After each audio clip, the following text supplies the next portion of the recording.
বাহরাইনের কাজের ভিসা নিয়ে বর্তমানে বেশ কিছু গুরুত্বপূর্ণ আলোচনা এবং আপডেট রয়েছে।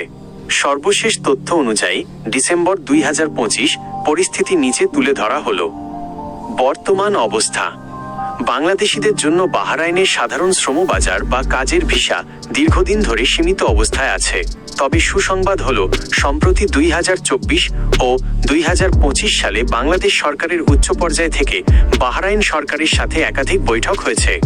সর্বশেষ বৈঠক 2025 সালের নভেম্বর মাসে বাহরাইনের মানামায় অনুষ্ঠিত একটি বৈঠকে বাংলাদেশের পররাষ্ট্র উপদেষ্টা বাহরাইনের উপস্বরাষ্ট্রমন্ত্রীর কাছে বাংলাদেশিদের জন্য পুনরায় ভিসা চালুর জোর দাবি জানিয়েছেন। ইতিবাচক ইঙ্গিত: বাহরাইন সরকার দক্ষ কর্মী এবং বিশেষ কিছু পেশাজীবীদের জন্য ভিসা চালুর ব্যাপারে ইতিবাচক আশ্বাস দিয়েছে। কাজের ভিসা কবে পুরোপুরি খুলবে? বাহরাইন সরকার এখনো সাধারণ শ্রমিকদের জন্য ঢালাওভাবে কাজের ভিসা চালুর কোনো নির্দিষ্ট তারিখ ঘোষণা করেনি। তবে ধারণা করা হচ্ছে 2026-এর শুরু।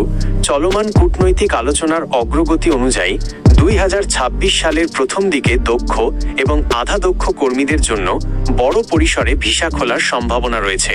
ফ্যামিলি ও ভিজিট ভিসা: অনেক ক্ষেত্রে যারা আগে বাহরাইনে ছিলেন বা যাদের বৈধ স্পন্সর আছে তাদের জন্য প্রক্রিয়াটি কিছুটা সহজ করা হয়েছে। বর্তমানে কোন উপায়ে যাওয়া যাচ্ছে? যদিও সাধারণ শ্রমিকের ভিসা বন্ধ, কিন্তু নির্দিষ্ট কিছু ক্ষেত্রে সুযোগ রয়েছে। দক্ষ পেশাজীবী, ডাক্তার, ইঞ্জিনিয়ার এবং আইটি বিশেষজ্ঞদের জন্য বিশেষ পারমিট। গোল্ডেন রেসিডেন্সি ভিসা: যারা নির্দিষ্ট পরিমাণ বিনিয়োগ করতে পারেন বা উচ্চ বেতনভোগী পেশাজীবী, তাদের জন্য বিশেষ দীর্ঘমেয়াদী ভিসা চালু আছে। ফ্যামিলি ভিসা: বাহরাইনে কর্মরত বৈধ প্রবাসীরা তাদের পরিবারের জন্য আবেদনের সুযোগ পাচ্ছেন। গুরুত্বপূর্ণ কিছু বিষয়: অবৈধদের বৈধ হওয়ার সুযোগ। বাহরাইন সরকার মাঝে মাঝেই অবৈধভাবে থাকা প্রবাসীদের বৈধ হওয়ার সুযোগ দিচ্ছে।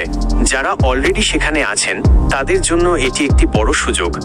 দালাল থেকে সাবধান: যেহেতু এখনো সাধারণ কাজের ভিসা পুরোপুরি খোলেনি, তাই কোনো এজেন্সি বা দালাল যদি এখনই ভিসা করে দেবে বলে বড় অঙ্কের টাকা চায়, তবে সাবধান হওয়া জরুরি।